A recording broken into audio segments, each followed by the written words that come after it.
Hey guys, Kelade here. Welcome to my Mythic Antoran High Command kill/commentary video. For this fight, we're going to go with our AoE setup. We're actually going to charge in the fight, and we're not going to use any of our cooldowns, because the ads, they spawn, within like 6 seconds after the boss fight starts, right? So we're going to start out without our cooldowns. When the ads come up, Battlecry Rampage, Odin Sphere, all the ads, and I'm actually using the Forge Beam Fabricator for this fight. And you want to use that before the whirlwind guys charge out of the group, right? So going back to the AoE setup, the talents are going to be War Machine, Double Time, Wrecking Ball, Bounding Stride, Frothing Berserker, Bloodbath, and Reckless Abandon. Now, on this fight, especially the Mythic version, with the bats now being added to the fight, so many more ads that you can kill, so many ads to proc War Machine. You want to make sure that you're tagging every mob that dies, as much as you can. And I think for this fight, I actually do have a higher uptime on War Machine than I do on Enrage. Like I think my War Machine uptime is like 80% something, and my Rage is like 70% something. So you definitely want to take advantage of that. Take advantage of the talent, and you literally just means you're lusted the entirety of the fight pretty much. And then as far as for gear, I am using the legendary Whirlwind belt, and I'm using the legendary pants, and that just gives me a slightly higher burst. Though you could use the helmet if you want, instead of the pants. They're both kind of fine. The pants give you slightly better burst, but I think the helmet might give you slightly better um, overall enrage uptime. But with that being said, every time the ads are up, you want to pop all your cooldowns. If you're wearing your conversions, you should generally be able to, have a battle cry Odin Sphere combo up for every set of ads. You're pretty much, for the first 1, 2, and then 4, 5 platforms where there's ads that actually spawn, you're pretty much going to be saving your battle cry and Odin Sphere for all the ads. Unfortunately, right here, these ads, they're kind of off to the side, so you can't immediately AoE them right away. But when I do have all my stuff up, I'm going to battle cry, rampage, Odin Sphere, all these ads, right, and pop your mines, and before your battle cry ends. The biggest key here, for like quote unquote like large DPS is you want to make sure your Odin's Fury and battle cry hits as many targets as possible, right? So if there's 3 ads up and a boss, and if you can also like hit 2 more of the bats that are running around, that's even better, right? Just hitting that 2 additional ads or 1 additional bat every time, if you can, will be really good, right? So every time the ads come up, right, battle cry, rampage again, Odin's Fury, everything. Now the second platform makes it really easy because everybody has to clump into melee to get inside that shield. So the shock troopers, they won't go too far out of melee, and you can easily AoE them with whirlwind. And as you can see, whenever I can, I am trying to use whirlwind on at least 3 targets if possible. And of course, if you get a shock grenade here, you are going to run out, so you don't stun anybody else. But you do want to AoE at least 3 targets, right? Because that's the only way you're going to activate the benefit from your legendary belt. You do want to make sure that you're whirlwinding 3. So if there's any positioning I can get to where I can hit 3 targets with a whirlwind, that's good enough.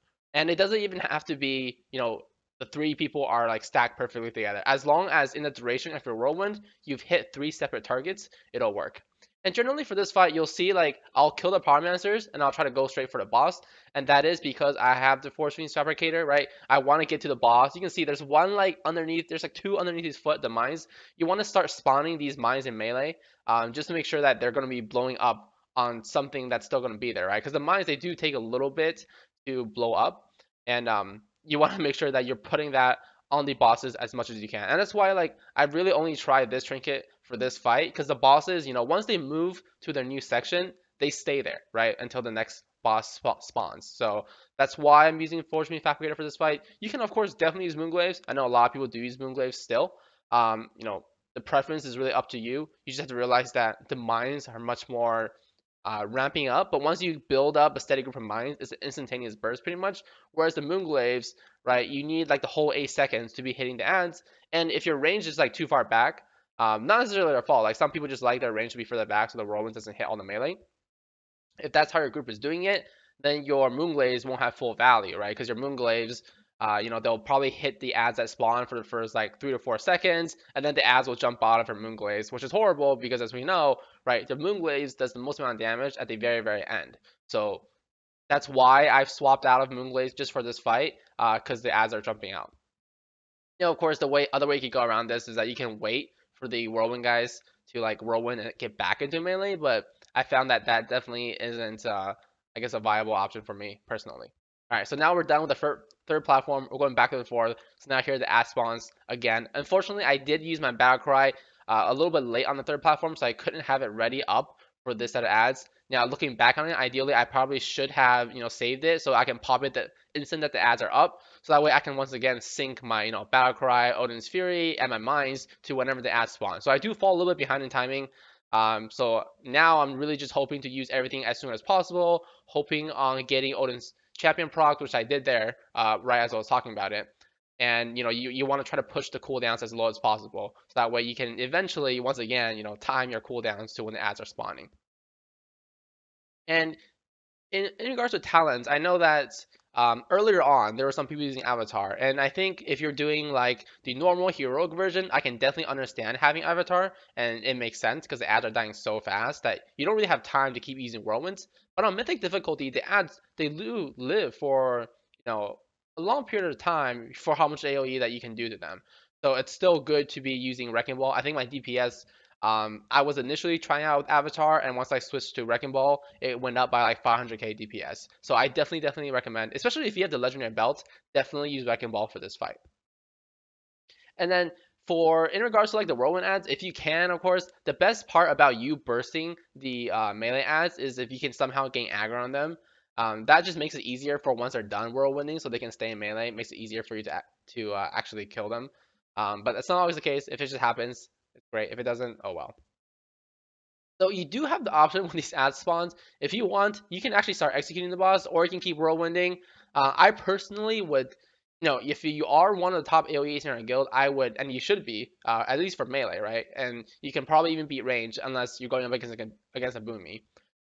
You pretty much want to keep AoEing, actually, just so your raid doesn't get overrun by all the ads, right? Because you've been AoEing this whole time. If you suddenly just stop AoEing to execute, you're not, right? All the ads, they might start overrunning your raid. It might get tough. So right here, I do click on the mines. I'm actually our backup clicker, so like our other warrior actually clicks it, but if he ever gets spawned, I do still click on those beams to make sure we don't die to it.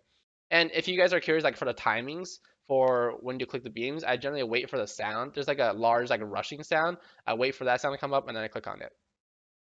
But yeah, that's it for my Antoran High Command, kill/commentary video. We did 3.41 million DPS. At this time, that was the highest that it's gotten. I think since then, 2 people have gotten slightly higher. So we'll see if we can go back the next week and overtake that.